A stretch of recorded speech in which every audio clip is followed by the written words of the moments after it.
Então, ela se apresentou sobre a nossa aula sobre os deuses que habitam nossos pais.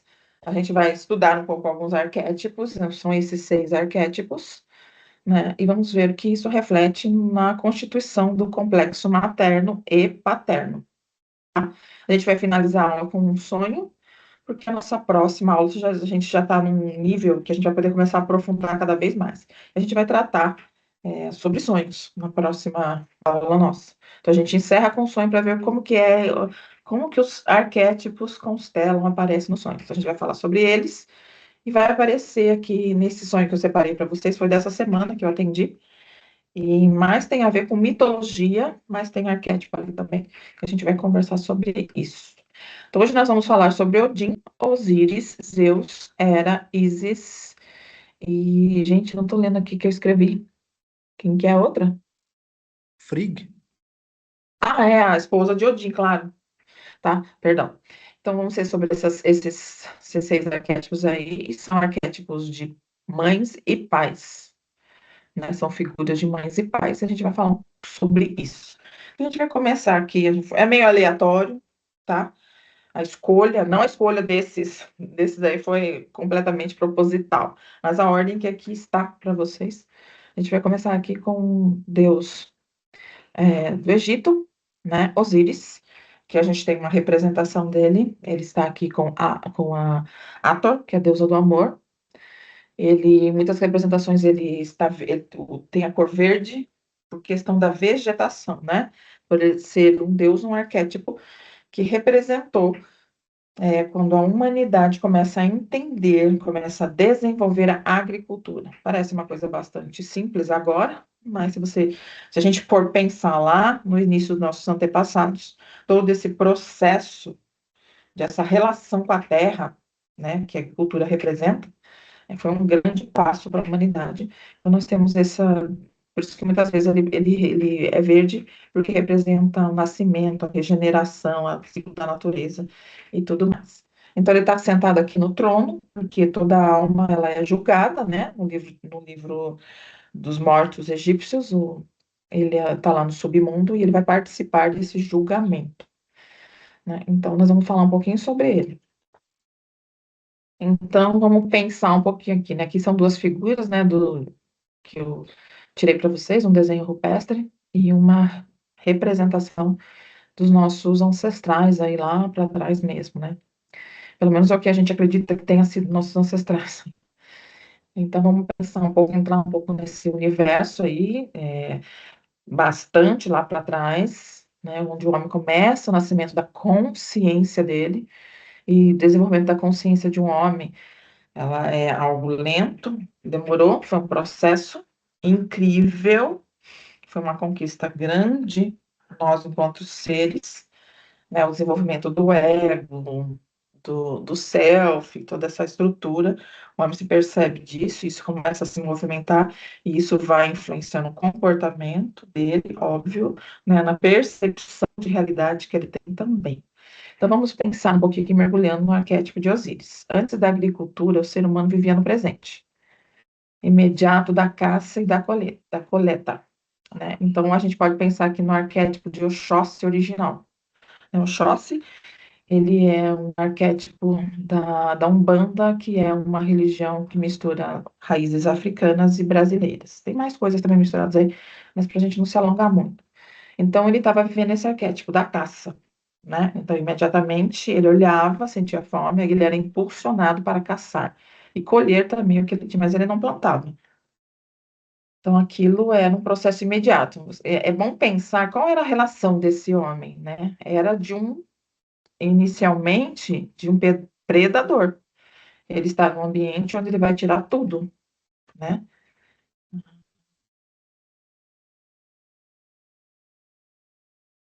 Ah, tá. Já. Aí foi um recadinho aqui de uma pessoa do grupo, eu estava lendo aqui, gente, pessoal, desculpa, tá? Pensei que fosse algum.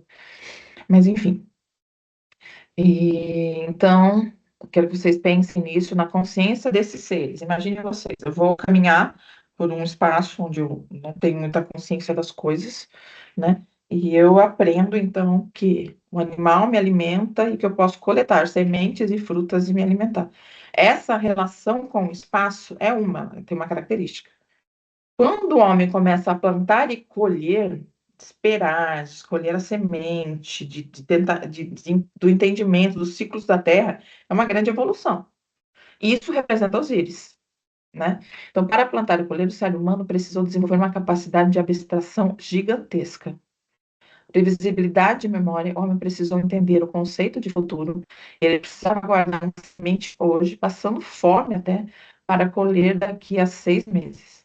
Quando o homem passa a não se alimentar imediatamente com essa semente, ele está ali, literalmente mesmo, passando fome dos instintos. Ele faz o instinto passar fome para que uma outra estrutura maior, que vai dar na civilização maiores ainda, né? Possa suceder. Então, ele recolhe, ele começa a aprender a lidar com seus instintos, porque é algo maior que ele vai conquistar se ele aprender a lidar, a domar, a ter uma previsão de como agir, de como fazer. Ele não é mais só impulsionado extintamente pelos seus instintos. Isso é um grande passo. Para colher dali a 6 meses, ou até menos, dependendo do solo e do que fosse sendo plantado, né? Leitura dos astros. Para saber a hora do plantar no Egito, era preciso mapear as cheias do Nilo e o movimento das estrelas, como a estrela Sirius, que foi muito importante, né, para a organização de toda a sociedade egípcia. A abstração do espaço. A Terra deixou de ser apenas um chão onde se pisa e passou a ser um sistema dinâmico com o qual o humano dialoga. Também podemos pensar que a evolução da consciência da mente humana nessa passagem de Oxóssi para Osíris é muito grande, né? Quando o cérebro humano atinge essa maturidade, ele cria Osíris. Gente, isso para mim é tão impactante, tão lindo de ver. Claro que eu gosto muito toda essa parte, né? É minha praia, como a gente fala aqui no Brasil, é minha praia. Mas é tão bonito você ver a evolução. E quando inicialmente os neurônios dele se conectam de uma forma, fazem uma mandala no cérebro, que ele caminha nessa mandala que o cérebro está ganhando, e que ele está se comportando de acordo com o arquétipo de Oxóssi, né, da caça, do ponto, de olhar para mim, de ser bem determinado, aquilo que eu quero, aquilo que eu preciso, eu vou, e esquece um pouco o cenário à volta, eu vou com aquilo. E o cérebro, a experiência, a troca entre os povos fazem com que ele amadureça suficientemente em outras estruturas cerebrais, outras sinapses se criam para que ele possa entender e ter essa força de organização dessa mandala que a mente, que o cérebro dele vai desenhar para ele, que ele vai habitar, que ele vai começar a se comportar, que é Osíris. É muito grande isso, né? Então, quando o cérebro humano atinge essa maturidade, ele cria Osíris. Osíris é a divinação dessa nova sinapse cerebral. Então, a gente pode pensar que não foi da noite para o dia que isso aconteceu. Foram gerações e gerações, né? Claro que se você for pegar a mitologia, ela vai contar que Osíris veio, que era um deus que ensinou o homem. Ok, é a linguagem que eles usaram. Pegando a linguagem junguiana, a gente estudando como é que é isso, então o homem foi passando por camadas e experiências, as sinapses foram se conectando de uma outra forma, e ele começa a agir de outra forma. Qual que é a ação que ele tem imediatamente conforme essa evolução de conexões, conceitos, absorções, experiências que ele tem? A gente vai chamar isso de Osíris. Então, isso é uma nova sinapse, uma nova mandala. Nós mudamos a nossa relação com o ecossistema, nós agora co-criamos com a Terra. Gente, ficou bem legal esse conceito dessa mudança tão importante? Alguém quer falar alguma coisa, perguntar algo, acrescentar algo? Não? Então vamos continuar. O mito da morte e ressurreição como processo mental. O mito de Osíris, onde ele é despedaçado por Sete, né, o irmão dele, e depois reconstruído por Ísis para reinar no submundo, é a cópia exata de um processo agrícola, mas também do amadurecimento mental. Deixa eu fazer uma pergunta para vocês. Acho que vocês, não sei se todos vocês conhecem a história de Sete, que é o irmão mau de Osíris, né? A gente podia dizer que Sete era o quê? Se a gente for analisar um cérebro só, Osíris é uma. Sete simbolizaria o quê? Dos conceitos junguianos que nós já estudamos. Eu sei que não é um arquétipo, mas ele seria o quê? É sombra. Sim, Sombra? a sombra. E vocês podem pensar também que Osíris, para Sete, é a sombra.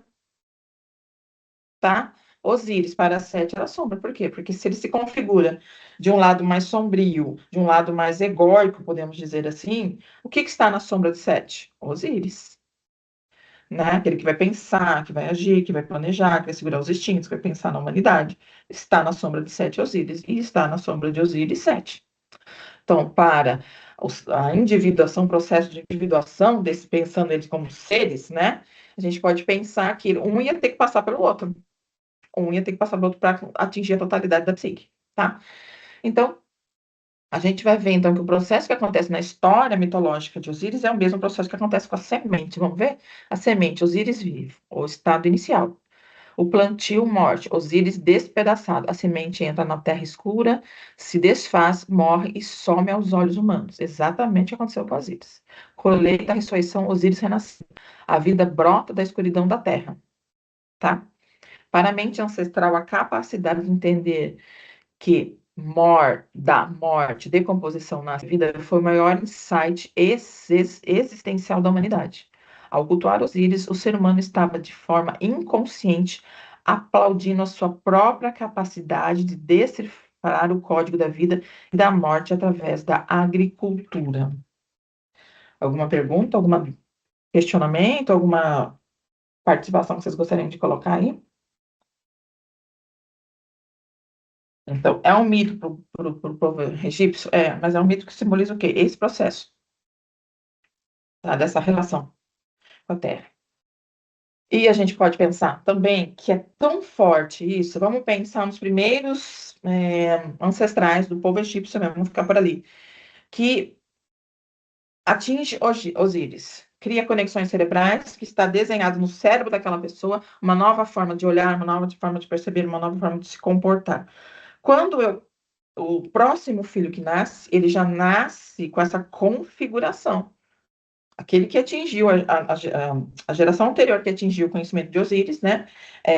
A próxima geração já nasce com essa configuração.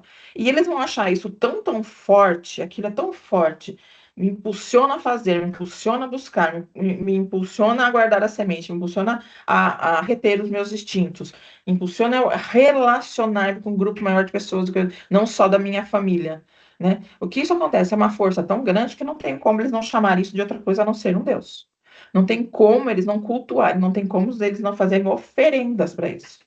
Então, na verdade, aqui, segundo essa ideia junguiana bastante profunda, né? A gente está falando aqui de psicologia profunda, o que o povo egípcio estava fazendo é cultuando a sua própria capacidade cerebral.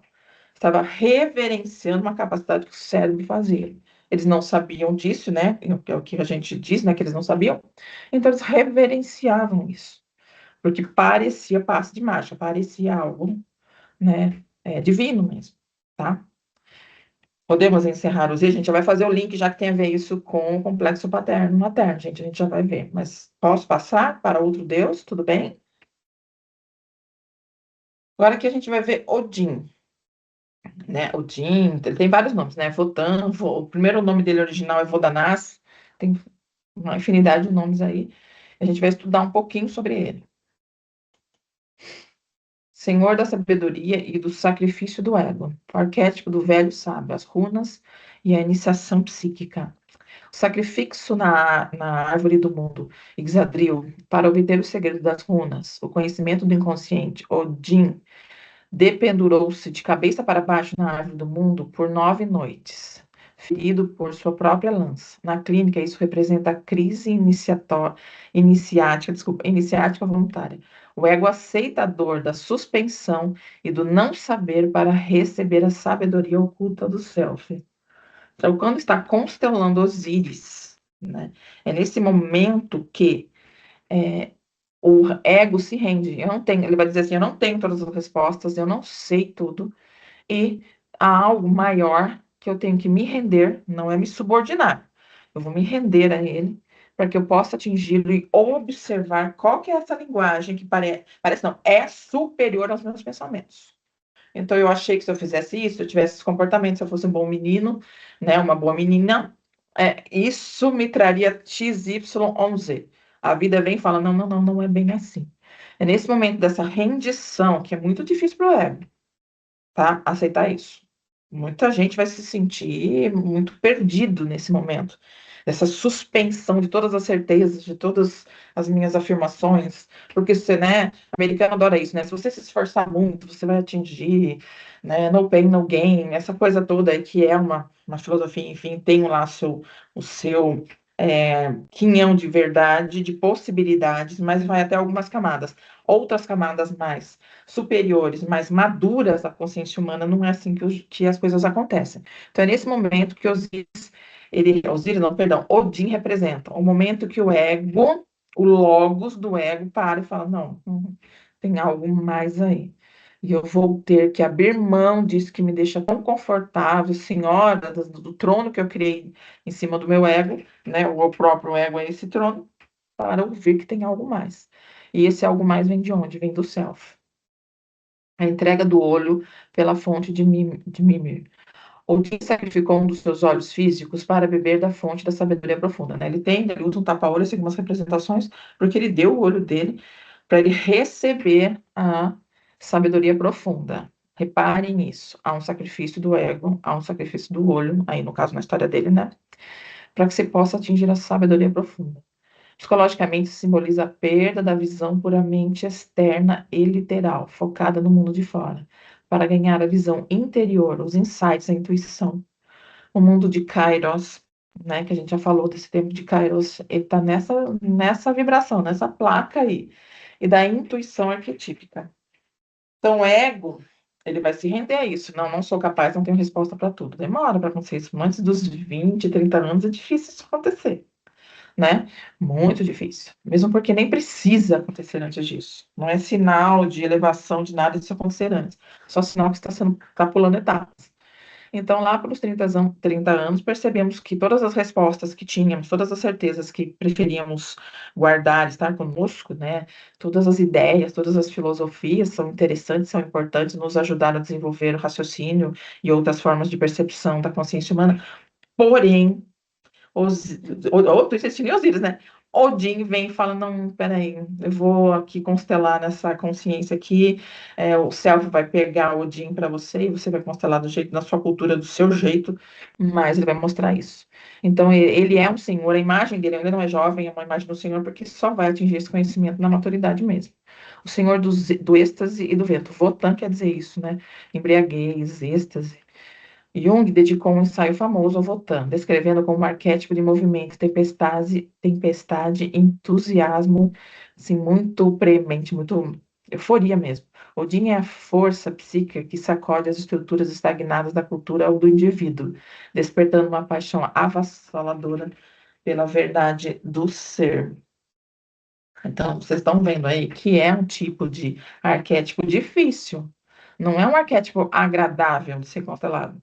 Porque ele vai tirar todas as certezas que a gente tem, o que a pessoa tem. E ele vai mostrar uma sabedoria profunda que o ego não vai dominar. Então, é natural que o ego tem que aprender. Nesse momento, o ego aprende a se render e ficar quieto e ouvir. Tem coisas que são maiores que eu. Ele começa a aprender isso. Não, mas porque eu li, porque eu vi, porque a experiência de alguém, porque o doutor falou. Sim, cabe cada qual no seu movimento. Tudo isso são teorias prestativas a determinados momentos. Mas Odin vem mostrar que tem coisas que escapam as mãos, escapam as teorias, escapam o sentimento, escapam a nossa capacidade, né? Tem um episódio interessante que Jung, quando ele estava analisando ali, né, na Europa, ali é tudo muito perto, né, pra gente tudo que é muito longe, né, nosso país é muito grande, mas é tudo muito pertinho, ele tinha muitos pacientes alemães que iam, que ele atendia, né, na Suíça. E eles começaram a contar sobre para eles e Jung começou a perceber que tem uma figura que aparece nos sonhos deles, assim, tem muito difícil, cruel, e ele chega à conclusão pelas pistas que eles vão pegando, a gente vai fazer isso com um final no sonho que a gente vai analisar, ele começa a pegar a pista, ele percebe que é Wotan. Ele percebe que no sonho dos alemães, Wotan estava constelando. Mas de uma maneira muito errada, porque pode acontecer com qualquer um. E ele deixou esse ensaio escrito e falou: gente, algo terrível está por vir. Pelo sonho dos alemães, estou percebendo que algo acontecerá e que será algo como se Odin estivesse querendo sacrifício, como Odin estivesse querendo sangue, e vai movimentar os alemães a alguma coisa. E ele escreve isso e nós temos mesmo, né? Infelizmente, a Segunda Guerra Mundial.